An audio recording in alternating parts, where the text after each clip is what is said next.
Alors, correction de l'exercice 10, chapitre 6 et 15, fraction deuxième partie. Donc, dans cet exercice, on nous dit appliquer une fraction à un nombre ou prendre une fraction d'un nombre revient à le multiplier par cette fraction. C'était l'objet de la dernière vidéo sur la leçon. Et donc, on vous dit 2 tiers de 600, eh bien, de 600 euros, c'est 2 tiers fois 600. Et donc, on fait 2 fois 600, 1200 sur 3, égale 400. Mais on aurait pu faire autrement. On avait vu qu'il y avait 3 méthodes. Alors déjà, la méthode qui consiste à donner la valeur décimale de 2 tiers, celle-ci, elle n'est pas possible. Pourquoi? Parce que 2 tiers, ça fait 0,66666 à l'infini. Donc ça ne marche pas. Mais par contre, il y a une autre méthode qui fonctionne. C'était en fait de transformer 2 tiers fois 600 en 600 tiers fois 2. Autrement dit, de faire 600 divisé par 3 et après fois 2. Ça marche. Pourquoi? Parce que 600 divisé par 3, cela fait 200. Donc 200 fois 2, ça fait bien 400. Et on tombe bien sur la valeur attendue. Et donc ici, sur le corrigé, à chaque fois, j'ai fait la méthode 1, je crois. Voilà. Mais quand on pourra, je vous exposerai au fur et à mesure les autres techniques. Donc 4 cinquièmes de 150 élèves. Donc c'est 4 cinquièmes fois 150. 4 fois 150, cela fait 600. Du coup, divisé par 5, 600 cinquièmes. 600 divisé par 5, ça fait 120. On aurait pu faire aussi, mais c'était pas forcément évident. Donc de prendre la valeur décimale de 4 cinquièmes. 4 cinquièmes, cela fait 0,8 fois 150.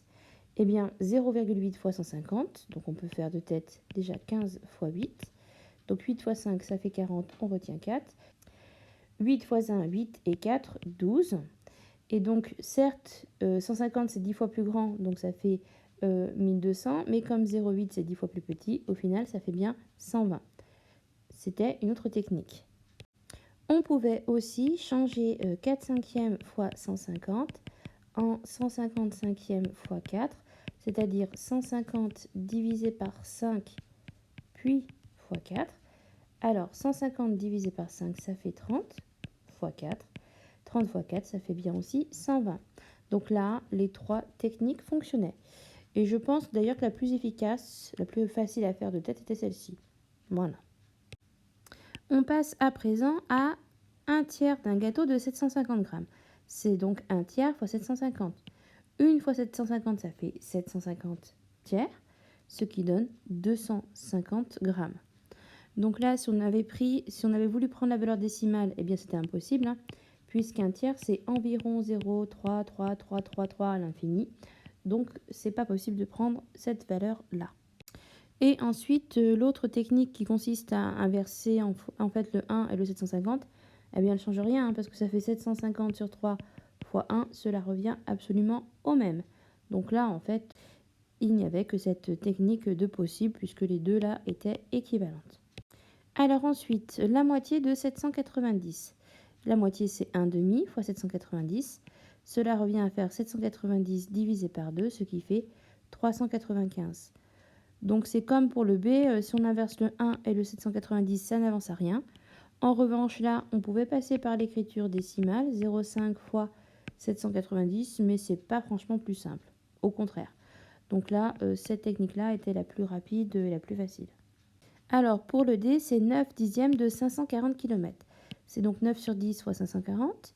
Donc là, j'ai fait 9 fois 540, ça fait 486 000 divisé par 10 du coup. Et ça fait 486 km.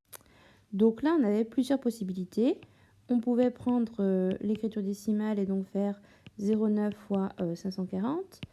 Et donc de tête, on faisait 9 fois 540, ça fait 4860, pardon. Et pour remettre la virgule, ça faisait 486,0. Ce qui n'est pas forcément plus simple, donc il n'y a pas de grand intérêt. On pouvait aussi changer la place du 540 et du 9. Et donc ça faisait 540 sur 10 fois 9.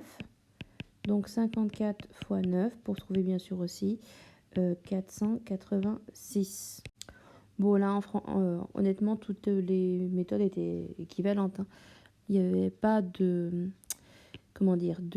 d'intérêt particulier à prendre plus une méthode que l'autre. Alors, le E, 3 quarts de 60 minutes, c'est donc 3 quarts fois 60. 3 fois 60, ça fait 180 quarts. 180 divisé par 4, 45. On aurait pu, bien sûr, prendre la valeur décimale de 3 quarts et faire 0,75 fois 60. Mais c'est pas franchement plus simple. C'est pas ce qui est le plus facile, donc je déconseille un petit peu cette utilisation-là. Dans ce cas précis, bien sûr. En revanche, ce qu'on aurait pu faire, c'est inverser les numérateurs, c'est-à-dire faire 60 quarts fois 3. 60 divisé par 4 de tête, c'est facile à faire. La moitié de 60, c'est 30, et la moitié de 30, c'est 15. Et donc 15 fois 3, 45 minutes. Peut-être que là, moi, j'aurais choisi cette méthode qui permet de calculer un peu plus aisément, même si celle-ci n'est pas très compliquée non plus. Voilà, donc nous avons fini pour la correction de l'exercice 10.